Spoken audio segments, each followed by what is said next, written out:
The Bloodline Chapter 1. Welcome to Calderwin. Ahead, the road dipped slightly as they crossed an invisible line, from passing to arriving. The town announced itself with a hand-painted welcome sign, standing quiet and unbothered like a statue. Welcome to Calderwin, population 3,512. Looks nice, his mother said, leaning forward in her seat as the car slowed. It did look nice. Brick storefronts lined the main road, their paint chipped but carefully maintained. A bakery with fogged windows breathed out the warm scent of fresh bread. A hardware store. A diner advertising coffee all day in sun-faded red letters. The kind of place postcards liked: quiet, historic, proud of having lasted this long. His father nodded. Old towns usually take good care of themselves. They passed a church with a white steeple and a historical plaque bolted to the stone out front. Someone had planted flowers along the sidewalk, neatly trimmed, intentionally symmetrical. There was nothing abandoned, nothing boarded up, no warning signs. A group of teenagers crossed the street laughing, uniforms half unbuttoned despite the cool autumn air. Private school kids judging by the blazers. One of them glanced at the car as it passed, curious but not unfriendly. People stare less than I expected, his mother said quietly. That's good, his father replied. Means we blend. Lucas watched the town roll by through the passenger window. For a place so small, it felt complete, like nothing was missing. Like every role had already been filled, the way bees filled a hive. They stopped at a red light. Across from them rose the academy's old stone gates, iron bars framed by pillars worn smooth with age. A crest was mounted above the entrance. Elegant. Serious. Expensive. Don't worry, you'll like it, his father said, catching Lucas's eye in the rearview mirror. They wouldn't have offered to enroll you if they didn't see potential. Lucas nodded, though his stomach wouldn't have offered to enroll you if they didn't see potential. Lucas nodded, though his stomach tightened as the light changed, and they drove on. They went deeper into town, past houses with wide porches and trimmed hedges, past a hospital with donated wings, family names carved into stone, as if they'd always been there. Perhaps even before the town itself, streets curved gently, guiding them without asking. The town didn't feel welcoming. It felt settled, as if it had decided what it was long ago and wasn't interested in changing for anyone new. His mother let out a breath she'd been holding. I think, she said softly, this is going to be good for us, don't you think, honey? His father agreed. Lucas didn't disagree, but he didn't agree either. By the time they reached the house, dusk had settled in. It wasn't large. 2 stories, a narrow attic, a porch that creaked politely underfoot, the kind of place built when people assumed families stayed close and neighbors paid attention. Someone had left the porch light on. Did they leave that on for us? His mother asked, hopeful. No, it's probably just a timer, his father said, though a faint smile tugged at his mouth. Inside, the house smelled faintly of lemon cleaner and old wood. The floors were worn smooth down the center, as if generations had walked the same path from room to room. Everything worked when they tested it. The lights, the faucets, the doors. Go check out your bedroom, sweetie, his mom said. Lucas nodded and headed upstairs. His room sat at the end of the hall, facing the woods behind the house. Someone had left the blinds open. He closed them halfway. The trees stood dark and unremarkable, their branches knitting together in a way that blocked the moon. Downstairs, his father carried in boxes while his mother unpacked plates. Dinner was takeout from the diner they'd passed on the way in. Meatloaf, mashed potatoes, plastic forks. Comfort food. The kind you ate when everything else felt unfamiliar. Tomorrow they want to meet me properly, his father said between bites. The board. They want me there early. They? His mother asked. The families, he replied, waving it off. Local donors. Old town stuff. They ate tiredly, exchanging small smiles. Later, his mother tested the water and laughed softly when it heated properly. Finally, she muttered. By 10, the house had gone quiet. Lucas lay awake longer than he meant to. Outside, the town didn't sound asleep. No sirens, no shouting, but also no late traffic. No barking dogs. Just the low hiss of wind through the trees. And something else beneath it too faint to place. At exactly 11:30, he stared up at the ceiling, telling himself everything would be fine. When sleep finally came, it was shallow and brittle. He woke up just after midnight, not to a sound, but to the absence of one. The wind had died. The house was still. Even his parents' room down the hall seemed to have vanished into silence. Then movement came from downstairs. 3 soft knocks, measured, familiar somehow. Lucas held his breath. The knocks didn't repeat. After a moment, he heard his father's footsteps, bare, cautious. Low voices murmured below, impossible to make out. Polite, calm. 5 minutes later, the front door closed. The house settled again. In his room, Lucas counted the seconds. By morning, he would tell himself it had been nothing.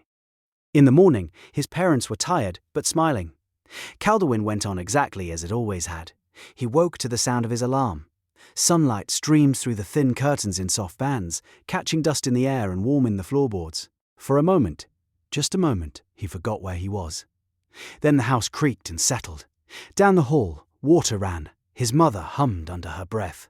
The familiar sound steadied him. He sat up and rubbed his eyes. The first day in a new place was always exhausting.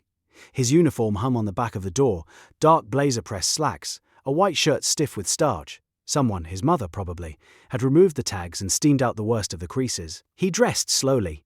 Downstairs, the kitchen smelled of eggs and coffee.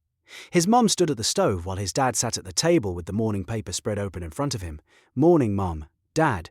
"Morning, sweetie," his mum said. "Did you sleep well?" Lucas hesitated, then shrugged as he slid into a chair. "Yeah, I guess." His dad lowered the paper just enough to peer over it. "Big day today." Lucas nodded, staring at the tabletop. The excitement he'd expected wasn't there, just a tight knot in his chest he couldn't quite explain. "You'll do fine," his mom said gently. She set a plate in front of him. Eggs and toast, cut just the way he liked. "Thank you, Mom." She kissed the top of his head, the familiar warmth lingering a second longer than usual. "We love you, Lucas," she said softly. "Never forget that." His dad folded the paper and cleared his throat. "No matter what," Lucas nodded, focusing on his breakfast so they wouldn't see the sting in his eyes. "I won't." After he finished eating, he rinsed his plate and set it in the rack, then grabbed his jacket. "I'm going to explore the town a little," he called as he headed for the door. "Okay," his mom replied from the kitchen. "The moving truck should be here around 1. And I'm going to need help." "I'll be back before then." The cool morning air rushed in as Lucas stepped outside. The quiet streets of Calderwin settled around him, peaceful and unsettling all at once. The door shut softly behind him.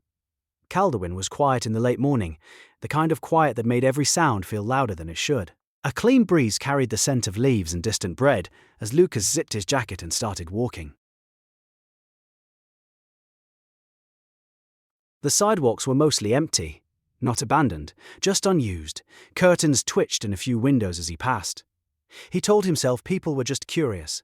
A woman watering her flower bed straightened when he approached. She smiled politely. "Morning," she said. "Morning."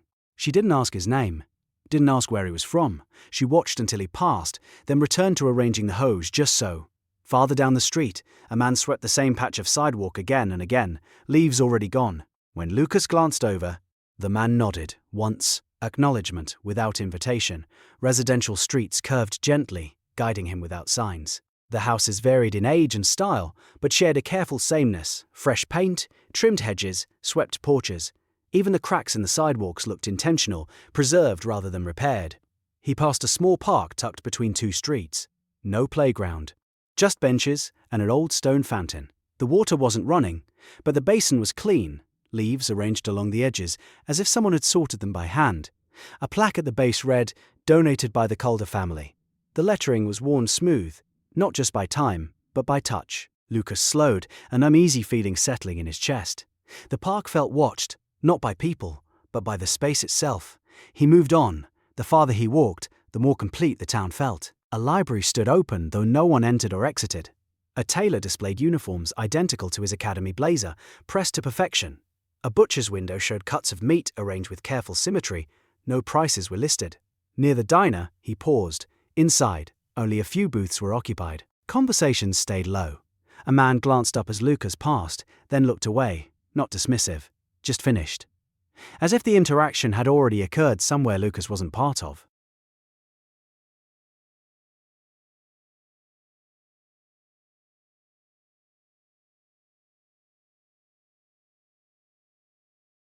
He realized then that no one was lost, no one wandered. Everyone moved with purpose. Even when they appeared idle, Lucas checked his phone. No notifications, plenty of signal. The time made him frown. He hadn't been walking that long. He turned down a side street he didn't remember choosing. The houses were older here, closer together. Wind chimes hung from porches, chiming softly though the air barely moved. A black cat sat on a stone wall, watching him with unblinking yellow eyes. It didn't run when he passed. At the end of the street stood the church, again, or one just like it. Same white steeple, same plaque. That wasn't right. Lucas turned slowly. The street behind him looked unfamiliar now. Not wrong, just not the way he remembered it. Unease flickered sharp and brief. Then a car passed at the far end of the road. Grounding the moment, Lucas exhaled, embarrassed, and retraced his steps. This time, the turn he needed appeared exactly where it should have been. By the time he reached familiar streets again, his shoulders ached with tension. He hadn't noticed building. When he checked his phone again, the time startled him. Hours had slipped by unnoticed, stretched thin without memory to fill them. He turned toward home just as the moving truck rumbled into the driveway, its engine loud and intrusive, breaking Calderwin's careful quiet. The sound felt almost rude. Lucas slowed as he approached the house. The porch light was still on, though it was broad daylight now. He stared at it for a moment before shaking his head and heading inside to help unload boxes. After helping his mom unload boxes from the truck, the light slowly faded from the sky. By the time the last box was stacked inside, it had grown fully dark. His dad returned later, tired but satisfied, after meeting with the board carrying paper bags heavy with takeout. They ate together at the kitchen table, surrounded by half-open boxes and the quiet hum of the house settling around them. Exhaustion finally caught up with Lucas. He said goodnight and climbed the stairs, and fell into bed, sleep taking him almost immediately. Chapter 2. First day. The next morning, Lucas dressed in the academy uniform. The fabric felt heavier than it should have, too structured, as if it expected something from him. He adjusted the collar twice, then gave up and left it crooked. In the bathroom mirror, he barely recognized himself. Same face, same eyes, but framed differently now. Clean lines, sharp edges, borrowed confidence. He looked like someone who belonged somewhere better than he had before. The thought made his stomach twist. Downstairs, the kitchen smelled of coffee and toast. His father stood at the counter in a dress shirt, sleeves already rolled, his tie draped loose around his neck. He looked good, tired, but energized in a way that hadn't been there back home. "Morning," his father said, too cheerful for how little sleep he must have had. "Morning." His mother slid a plate across the table. Eggs, toast, neatly cut fruit. She smiled as if this were any other school day. "You'll do fine," she said before he could speak. "Everyone's nervous the first day." "I'm not nervous," Lucas lied, sitting down. His father chuckled. "Sure you are. That's normal. Just keep your head down. Listen more than you talk." Lucas nodded. The eggs tasted fine. Everything tasted fine. "The bus comes at 8, his mother said. "It stops at the corner." "Private academy bus?" Lucas asked. His father nodded. "They're very organized."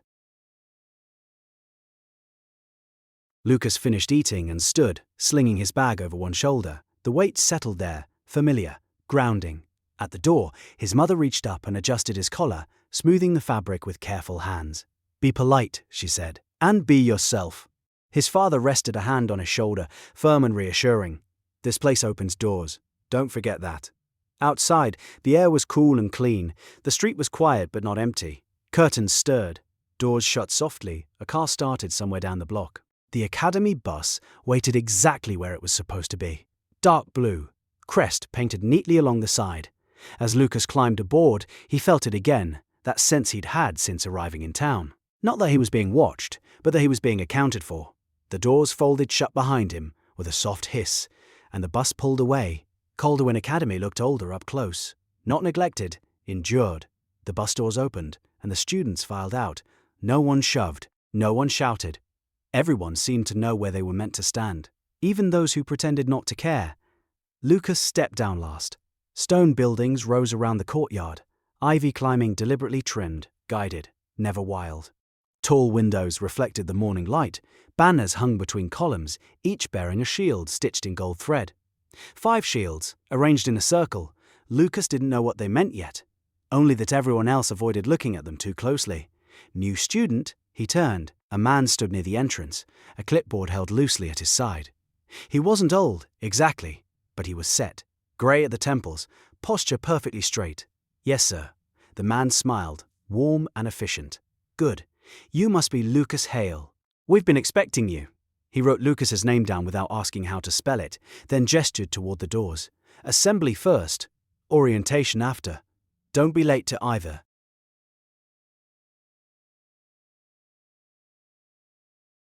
Inside, the stone walls curved upward into shadowed beams, and the air changed. It became quieter, as if sound itself had been instructed to behave. The halls were wide, the floors polished to a dull shine rather than a mirror. Portraits lined the walls, former graduates, donors, trustees. No dates beneath the names, just surnames repeated across decades. Same faces, same eyes, different years. Students moved with calm precision, blazers buttoned or unbuttoned in exactly the same careless way. No one ran, no one leaned against the walls. Conversations stayed low, clipped, polite. Lucas felt underdressed despite the uniform. The assembly hall was vaulted, rows of wooden benches worn smooth with age, the ceiling arched high above, crested with carved emblems, 5 again, arranged in a perfect circle. Lucas chose a seat near the back. A girl slid onto the bench beside him without asking. "First day," she said, not looking at him. "Is it that obvious?" She smiled faintly. "Only to people who've been here long enough." He didn't know her name yet, but he would remember her face. Her posture was perfect. Her hair neatly tied back. Her eyes missed nothing and judged less than they should have. She began. The bell cut her off. It wasn't electronic. It was real, bronze and resonant. The sound rolled through the hall and settled into the stone. A hush fell as faculty entered. The headmaster stepped to the podium. He wore no robe, no ceremonial dress, just a dark suit, impeccably tailored. Silver hair, calm eyes, hands folded as if he had all the time in the world. "Good morning," he said. No microphone. He didn't need one. "Welcome back," he continued, his gaze sweeping the room, "and welcome to those joining us for the first time. I am Headmaster Alderwick. Calderwin Academy has stood for 184 years. In that time it has educated leaders, innovators, patrons, and those entrusted with responsibility. Calderwin Academy does not prepare students for the world," he said. "It prepares the world for them." Applause followed, restrained but unanimous. The girl beside Lucas clapped once, then stopped. Above the stage, the banner swayed almost imperceptibly in a draft Lucas couldn't feel. For the first time that morning, something settled heavy in his chest. Not fear, expectation. As if the building itself had taken note of him. As if, from this moment on, he no longer belonged entirely to himself. After his first 2 classes blurred together in a haze of names, rules, and unfamiliar faces, lunch finally arrived. Was quieter than Lucas expected. The dining hall was large but disciplined. Long tables, high ceilings, sunlight filtered through tall windows. No one was shouting. No one slammed their trays down. Even laughter softened before it traveled far. Lucas moved through the line, following the rhythm of the students ahead of him. Real plates. Real cutlery. Food that looked prepared, not dumped. The girl stepped in beside him as if she'd always been there. "You made it," she said. "Barely," he replied. "I feel like I'm already behind." She glanced at him, amused. "Not as much as you think." At the counter, something subtle happened. The server paused when she reached the front. Her hands moved with care as she placed a different plate before her. Not larger, not flashier. Just distinct. The meat was darker, cut thicker, arranged with almost ceremonial neatness. Lucas received the same sides. The same quality. Not the same meat, he noticed, but only enough to assume it was a dietary preference. They moved away together, space opened for them again, and chairs shifted. A table near the windows, cleared without a word. Someone halfway through sitting caught her eye and stood, murmuring an apology to no one in particular. She didn't acknowledge it. She simply set her plate down. "Sit," she said lightly. Lucas hesitated, then did. Conversation across the hall continued, but it flowed around them, as if their table diverted it. Eleanor ate neatly, deliberately. She cut the meat slowly, savoring it in a way that didn't look indulgent, just assured. Lucas took a bite of his food. It was good, better than good, but he caught himself watching her plate. Not because of the food, because of the way she watched him. Not openly, not staring, just aware. Whenever he spoke, her eyes stayed on his face. When he paused, they flicked briefly to his mouth, then back up. Measuring, patient. Like she wasn't deciding if, only when.